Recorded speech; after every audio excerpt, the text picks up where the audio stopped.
প্রিয় দর্শক, আপনারা যে যেখান থেকে দেখছেন আপনাদেরকে অসংখ্য ধন্যবাদ জানিয়ে আমি শুরু করছি। আমার হাতে যে প্রোডাক্টটি দেখছেন এটি হচ্ছে একটি বৈদ্যুতিক একটি চুলা।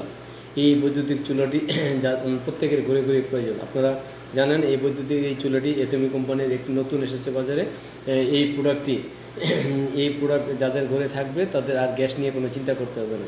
যাদের গ্যাস নিয়ে ভাবনা তাদের আর নয় গ্যাস নিয়ে ভাবনা আর করতে হবে না। বৈদ্যুতিক চুলার মাধ্যমে আপনি ঘরে রান্না করতে পারবেন। আপনারা আমি এটার গুণ সম্পর্কে বললাম, আপনারা এটা সবার মাঝে ছড়িয়ে দিবেন, এবং আপনারা সবাইকে দেখার সুযোগ করে দেবেন। আর এইভাবে আপনারা এটাকে এরকমভাবে বৈদ্যুতিক প্লাগের মধ্যে দিয়ে দিয়ে দিয়ে সুইচ অন করে তারপর আপনি রান্না করতে পারবেন। 30 মিনিটে রান্না হয়ে যাবে। ভালো থাকবেন সবাই, ধন্যবাদ, থ্যাংক ইউ।